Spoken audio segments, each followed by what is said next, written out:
Alright, so if you're a big fan of visual learning, then I guess you can use Gemini AI, because this AI tool could easily find the most relevant and appropriate video based on your question. And by the way, this feature is actually quite unique to Gemini. You cannot expect ChatGPT to provide a YouTube video in the answer. So that's why perhaps for some people, Gemini is a lot better choice, especially if you want to get answer or content from YouTube in the AI response. So let me show you how you can get this YouTube video in the answer from Gemini AI. I'm going to start a new thread in Gemini, and there is actually plenty of ways to force Gemini to provide the video in the answer. So let's say I want to learn about what is RAG, also known as retrieval augmented generation in AI. And I'm going to specify to always embed a YouTube video in the answer. So you can provide that simple instruction, and that should tell Gemini to make sure to add a YouTube video at the very end of the answer. Actually, that's the only place you can get a YouTube video. Yeah, usually Gemini will just put the video at the very end.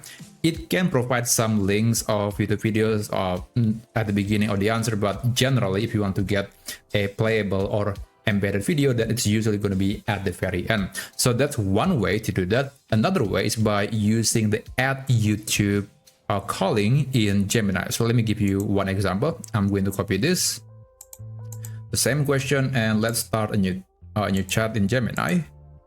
And let's change the question to what is temperature in AI. Now I'm going to be using the add character and then write YouTube.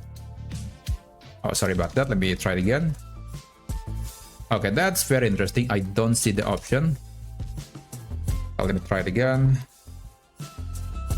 And type add YouTube. So there was a bug, but now it's working. You can select YouTube, and this tool will be used by Gemini.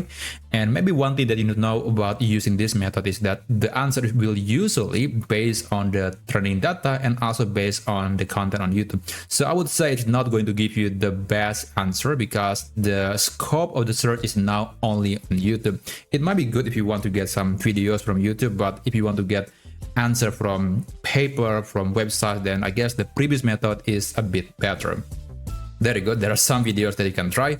Now, how about if we are making this process automatic, so we don't have to tell Gemini to include a YouTube video every single time we want to know something? Well, we can actually embed that instruction in the save memory. So let's open the settings on Gemini, go to save info, and I'm going to add a new instruction to the Gemini memory.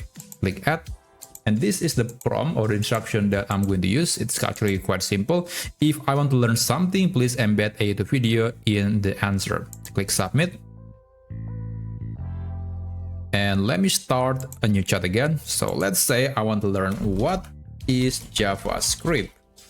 As you can see, I'm not mentioning YouTube or anything, and you'll see that it will actually provide a YouTube video at the very end of the answer. So it's doing the research, it is trying to understand your question, it's arranging the word into, this kind of response. And there you go. Okay, there's this link. Yeah, sometimes that can happen. This is actually not my favorite way because sometimes it's just giving you a link instead of a playable video playback that is available directly in Gemini. But if you're okay with it, then you can use the last method to force Gemini to always add a YouTube video, especially when you want to learn anything. So that's how you can embed or force Gemini to embed a YouTube video in its answer. Thank you so much for watching, and I'll see you on my next video.